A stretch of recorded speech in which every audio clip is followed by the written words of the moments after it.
ऐसा की किया जाए कि सानू अच्छी और खुशगवार नींद आए। डायज़ीपम लैनी पैंदी है, रात में नींद की गोली लैनी पैंदी है या फिर ब्रोमालैक्स लैनी पैंदी है। अपने भाइयों ते भैनों लिए एक ऐसा नुस्खा लेके आए हाँ, सिंपल जी चीज़ है, सिंपल जी रेमडी है, उन्होंने बना के नोश करो और एक खुशगवार नींद लो। ऐसी नींद लो कि जिस तरह तुहाडे सारे गोड़े विक गए ने।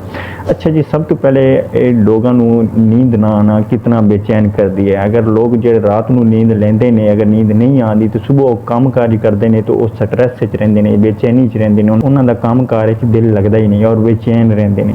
तो उन्हां भाइयों ते भैनों लिए अज जिहड़ा मैं फार्मूला और सिंपल जी रेमडी लेके आए हाँ, तुसी पींदे भी होवोगे, अगर नहीं पींदे तो इस मसले लिए पीना शुरू कर दो ताकि मसला तुहाडा हल हो जाए। वो मसला की है, वो रेमडी और फार्मूला की है कि रात को सोने तो पहले तुसी केले का मिल्क शेक लेना है। अच्छा, केले के मिल्क शेक की ऐसी कि खूबी है कि जी मैं अज तो 6 साल पहले एक रिसर्च पढ़ी सी, उनके पढ़िया सी कि जो केले का बंदा मिल्क शेक पी के सौंदा है ना, बंदा या बुरी, उनके की होंगे कि इनके कैमिकल खारज होंदा है बनाना मिल्क शेक के, जिनका नाम है ट्रिप्टोफान। अब ट्रिप्टोफान जो कैमिकल है ये अगे मजीद रेगूलेट करता तुहाडे नींद तारी करने वाले हारमोन, जिनका नाम है मेलाटोनिन। हुण मेलाटोनिन हारमोन जितना ज़्यादा बनेगा उतना ही ज़्यादा तुहानूं नींद आएगी।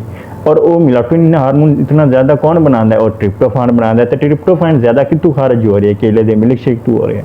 लिहाजा ये भाइयों ते भैनों लिए गुजारिश है कि अगर नींद नहीं आती तो गोलियां खाते हो तो गोलियां तो बचन ले, गोलियां तुहाडे वास्ते कोई फायदेमंद चीज़ां नहीं ने। तो साडा मंशूर ये होई है कि तुहानूं नैचुरल दी चीज़ों की तरफ लियाना, नेचर की तरफ लाना कि ताकि तुहाडी जिहड़ी दवाइयां ने उन्हां तो जान छुट जाए।